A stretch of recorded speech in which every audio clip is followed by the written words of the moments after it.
Nah, yang ini, yang pertama dulu Balar.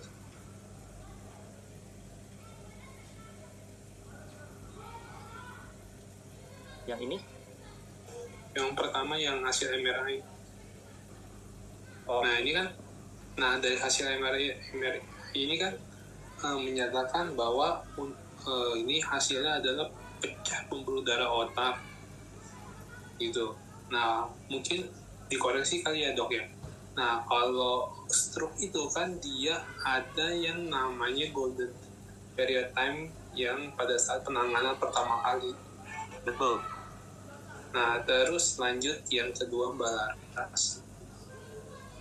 Nah, ini pada saat saya pertama kali saya habis di MRI, bibirnya agak merot gitu, agak merot, dan ini untuk yang kiri. Nah, yang kanan ini buat ngeluarin darah yang menggenang di otak,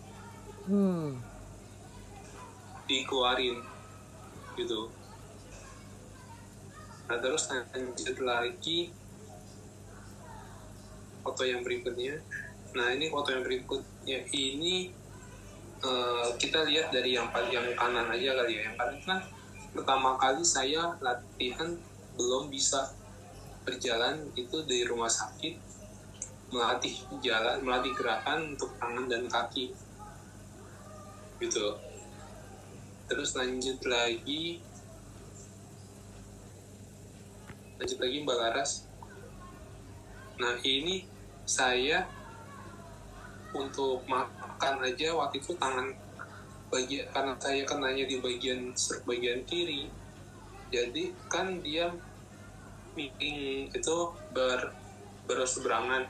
Kalau stroke di bagian kiri, maka di bagian tangan dan kaki kanan itu setengah bagian kanan itu imbas dari stroke-nya gitu. Jadi setengah bagian yang arah berlawanan. Jadi saya waktu itu makan aja masih pakai makan menggunakan tangan kiri, tangan yang normal saya. Oke. Terus lanjut, ini pada saat saya setelah 1 bulan pulang dari rumah sakit. Jadi saya dirawat 1 bulan di rumah sakit. Jadi diangkut itu balik ke rumah itu menggunakan ambulans DKI untuk dari rumah sakitnya ke rumah. Terus lanjut lagi,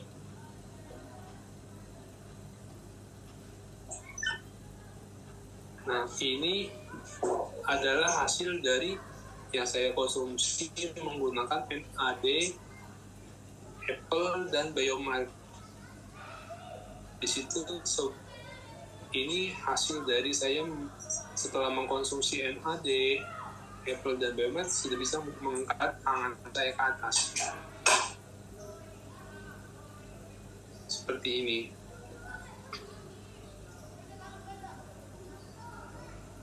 Bahkan bisa angkat 2-2 ya, Fer ya?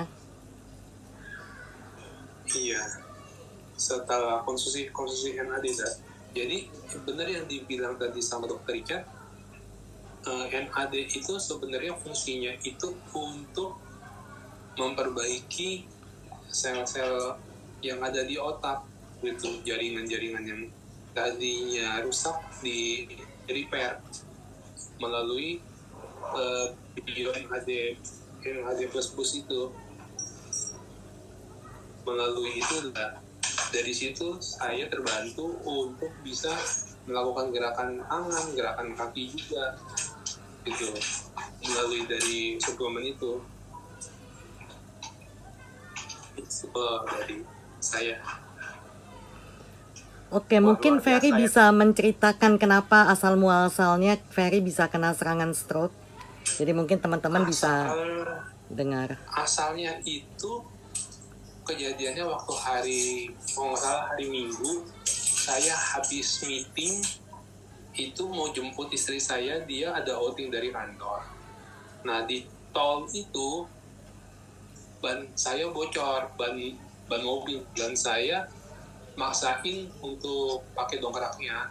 Bawaan dari mobil itu yang pertama itu udah sampai bengkok, Nah bengkok itu saya karena udah 3/4 ban penggantinya udah terangkat, jadi pas udah itu 3/4 saya maksain, karena kalau manggil di tengah tol itu, kalau manggil hari Minggu kan agak susah dan lama itu.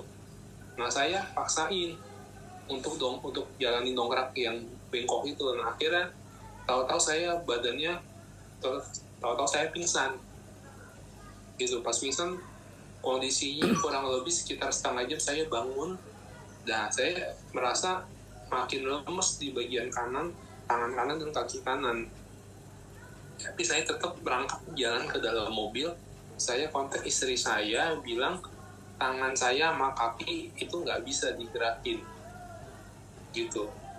Nah posisinya itu udah mulai lemes, terus dari suara juga udah mulai kayak suaranya udah kayak mulai pelat gitu ya. Udah nggak kayak seperti biasa. Dulu kan saya seperti ini bibirnya kayak yang tadi di foto itu, bibirnya itu miring gitu, nggak bisa ngapa-ngapain. Terus matanya juga tutup sebelah yang bagian kiri gitu. Jadi itu kejadian awal gitu sih tante. Nah tapi kurang dari 3 jam itu saya udah dibawa ke rumah sakit, dan langsung dari rumah sakit bilang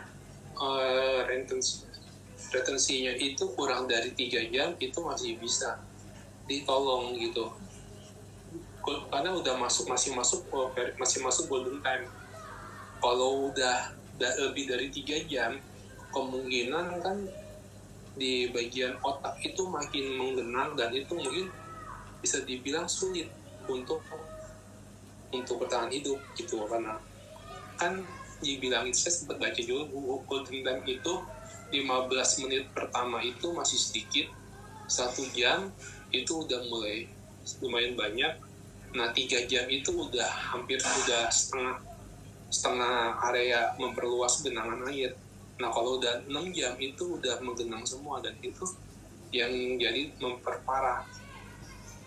Jadi ibaratnya kayak kita aliran listrik, kalau aliran listrik kita kan tergenang airan rusak gitu. Itu sih kalau infonya yang saya dapat sih tante. Oke. Mungkin bisa dikomunikasi sama dokter Richard gitu. Mungkin bisa ditanggapi dok. Jadi begini ya, untuk yang golden time itu.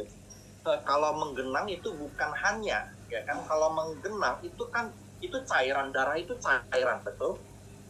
Kalau dia menggenang itu dia akan menggencet cairan otak, karena kan cairan itu bertekanan. Kalau menggencet itu otomatis akan merusak, kan? Karena jaringan otak ini lunak, jaringan lunak. Ya makanya darah juga tidak boleh sampai menggenang.